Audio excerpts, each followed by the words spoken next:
کم سیزونه په روجه کې مکروه دي. یو څو سیزونه داسې دي چې هغه روجه ماتی خو نه، خو د روجهدار دپاره مکروه دي. یو علما وایي په روجه کې څه څیز جویل په خوله کې چې تیری یې نه او خوند ترې نه تیری، خو یو څیز جویل دا مکروه دي.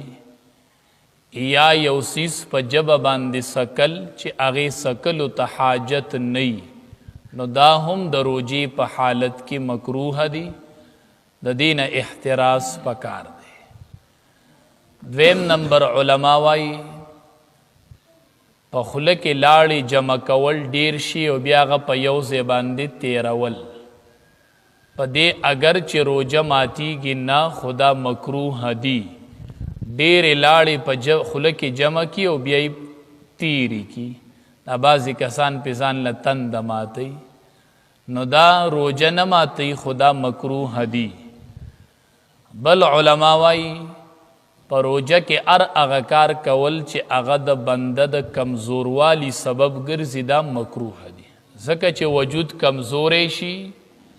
نو بیا روجو نیولو طاقت نه. لکه مثال کې طور پر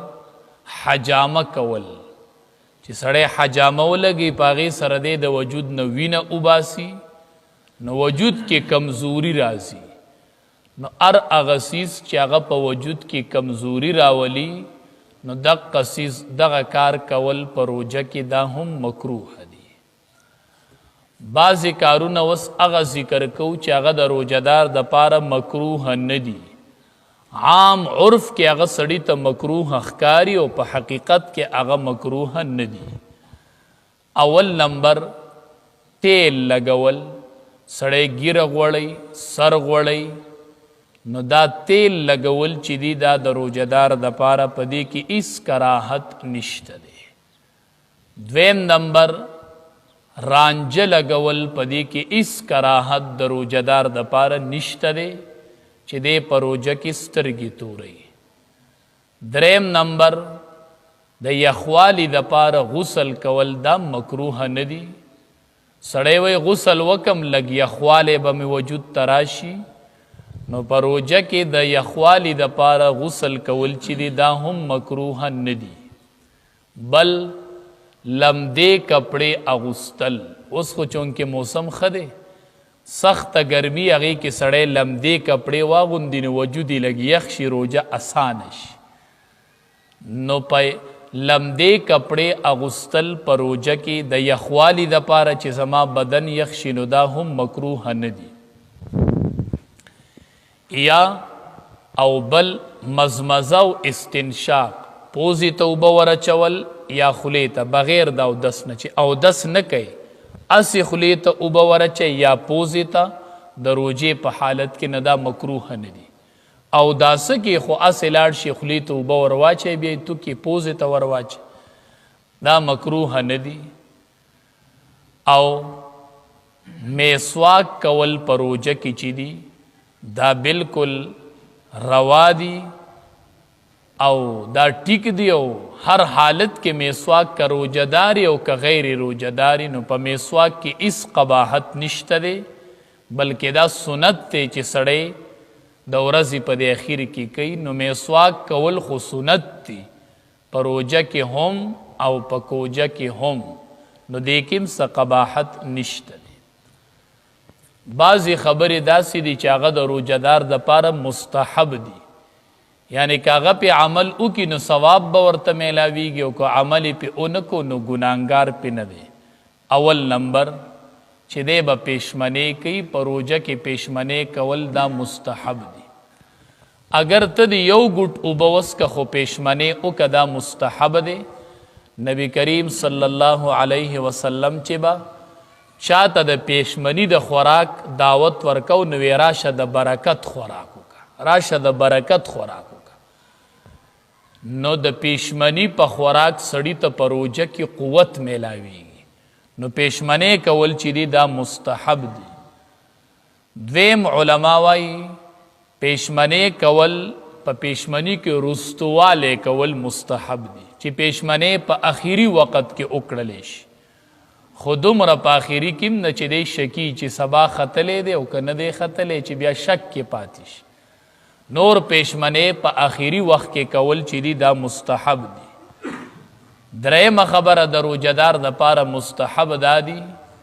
چې کله اذان وشي نو بیا به روجه سمدستي ماتوي. دا پرهیزګاري نه ده چې اذان وشي او ته مونځ کې بیا وایي چې یاره ما روجه ډېره ایساره کړې وه اوس راله کجوره راکوي اوبه راکوي. نه دا ټیک نه دي. علما وایي چې کله اذان وشي نو بیا روجه سمدستي ماتول چې دي دا مستحب دي. روجه به بیا ایساری نه، چې کله وخت داخل شو بیا به روجه نه ایساری. خو ګورې دې کې احتیاط کوئ دسم نه چې لا وخت داخل شوی نه او ته روجه ماته کی. بعضې اوقاتو ګورې جماعتونو ګړو کې پرقي نو سړی د وخت روجه ماته کی. وخت نو داخل شوی چا روجه ماته کړله دا روجه به دوباره نیسي دا نه ده شوی. بل علما وایي روجه کې که سړی په جنابت کې وي نو پکار دا چې د اذان د کېدو نه مخکې دی غسلو کې دا مستحب دی.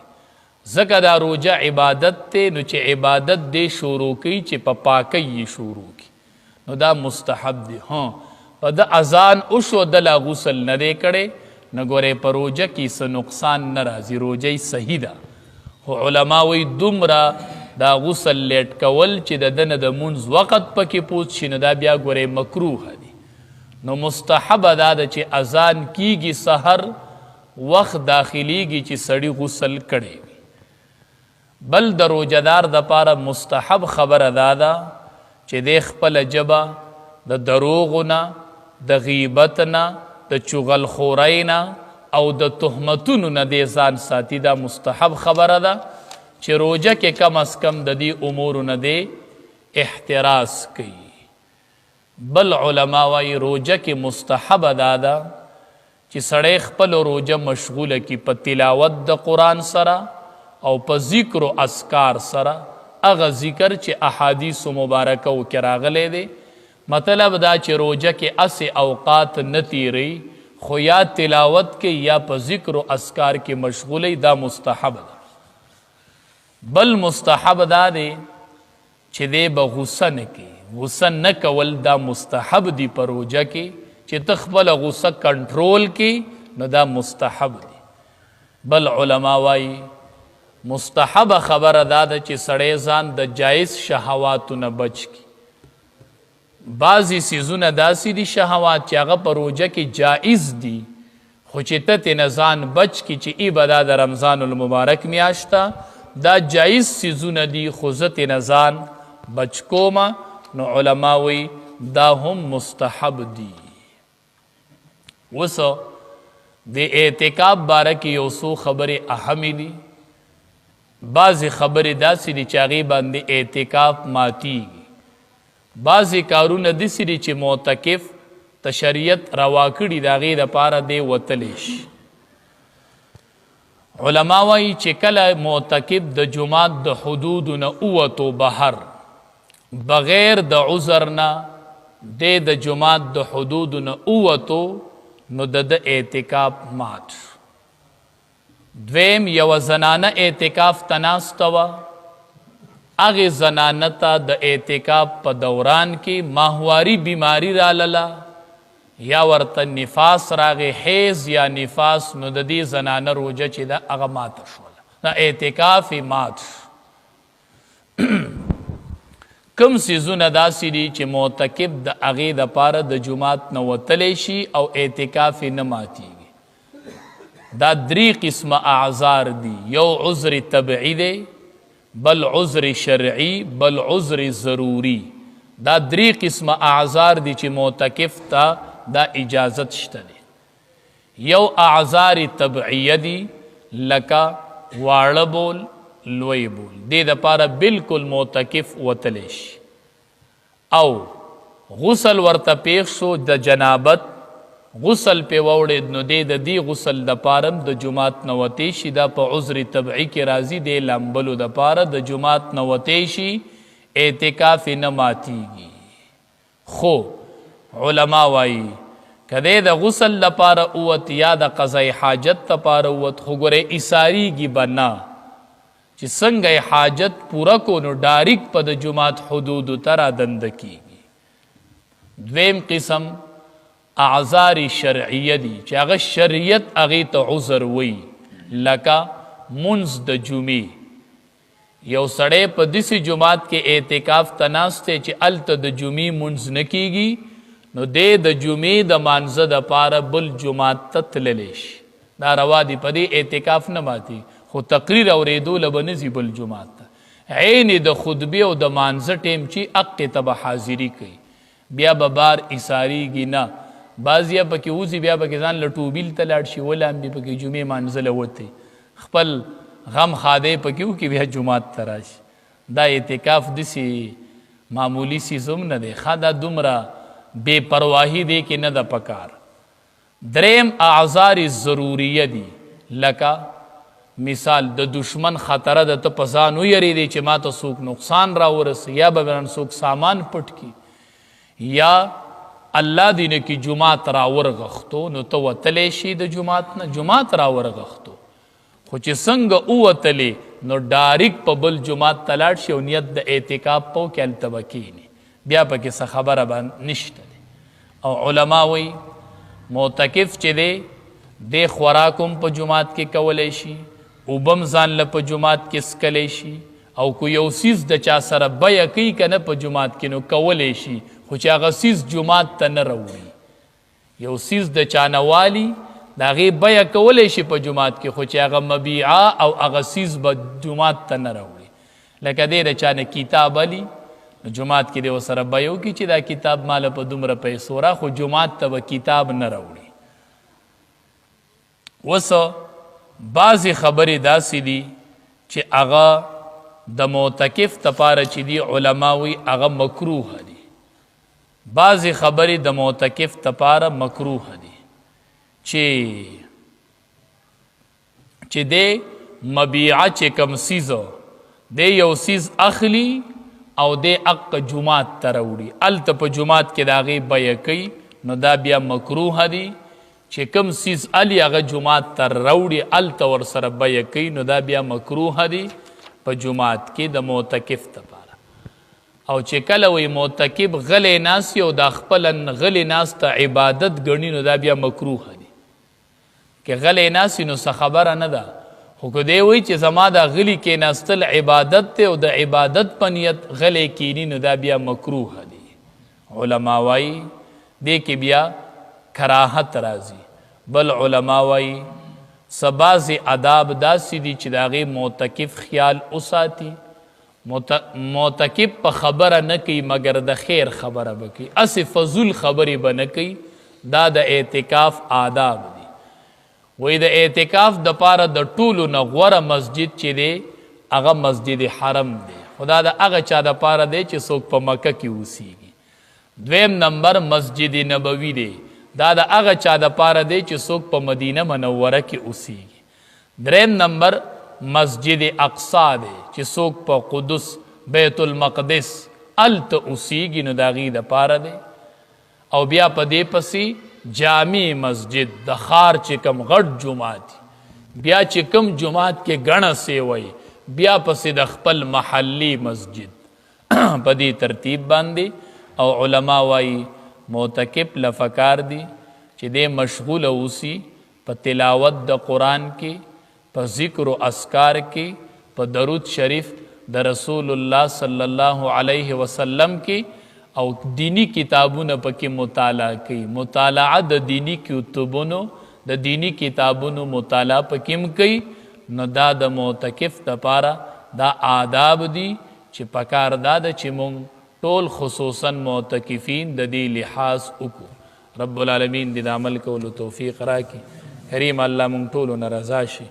کریم الله څومره مزینو کې معتکفین اعتکاف ته ناست دي، الله دا اعتکاف قبول کړي، الله دا اعتکاف قبول کړي. کریم الله د دې اعتکاف سر ته د رسولو توفیق ورله ورکړي. کریم الله د دې اعتکاف سر ته د رسولو توفیق ورله ورکړي. سبحان ربک رب العزة عما یصفون वसलामुन अलल मुरसलीन वल्हम्दुलिल्लाह।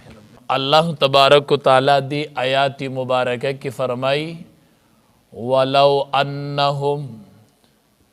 को खुशाल वलौ अन्नहुम कचरिद्वी रजू खुशाल शवेवे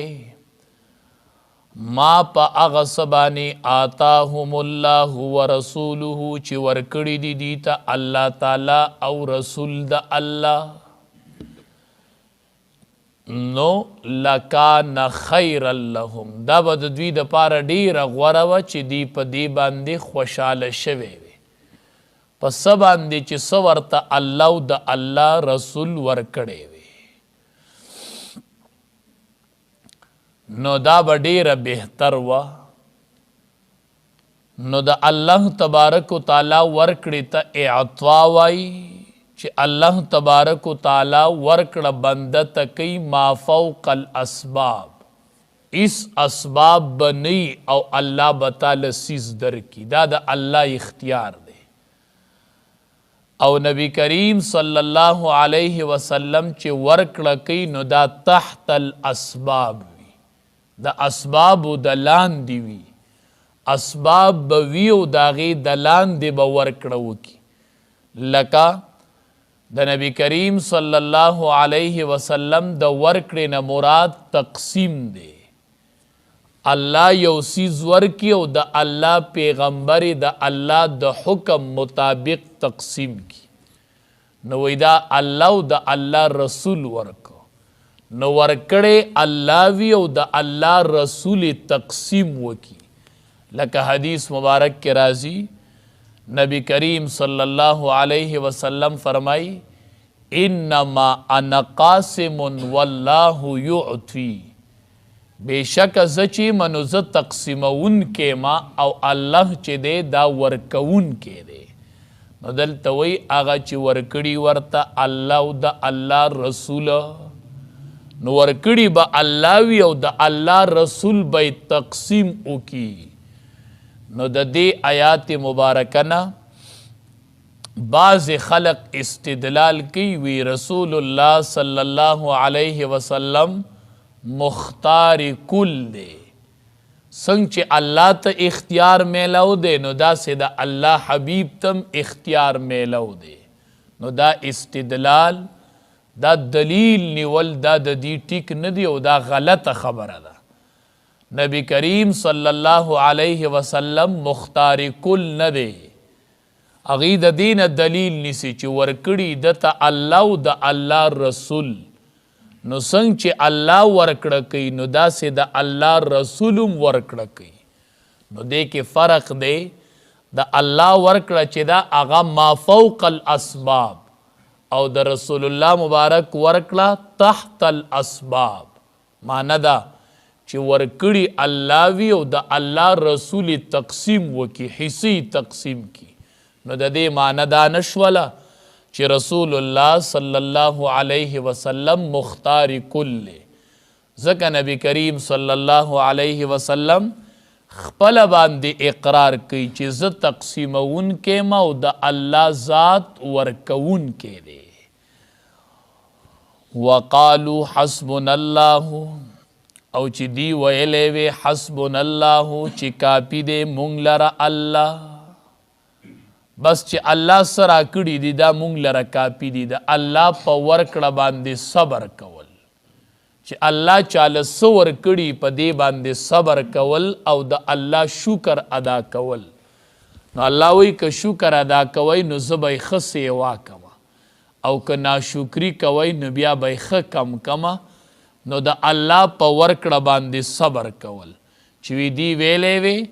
حسبنا الله چې پورا دې مونږ لره الله سیؤتینا الله من فضله ورسوله زرد چراب کی مونږ ته الله د خپل فضلنا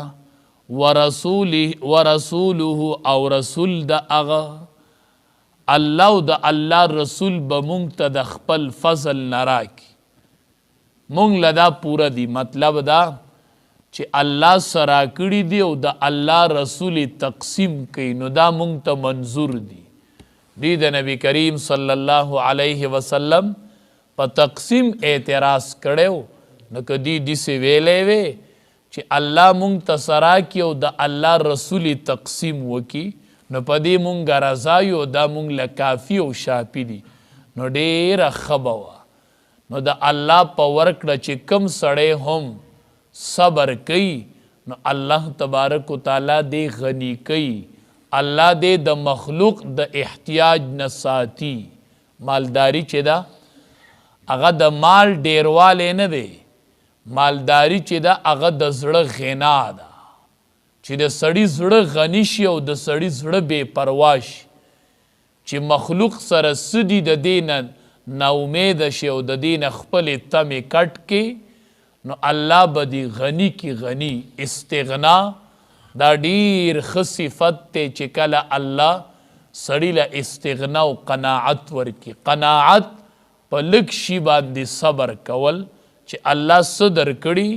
ته په هغه باندې صبر وکي او په دې باندې روغ ځان اوویني نو الله بدا ډیر کی علما وايي چې کله سړی خوراک وکي او روټي اخوري او دې پس رستو وي چې الحمدلله نو د دې معنی دا ده چې ټول تعریفونه الله لره دی او د الله شکر دی چې مال الله دا رزق راک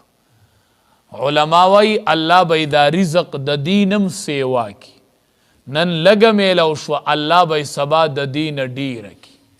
نو ار ټیم کی شکر است حدیث مبارک کې راځي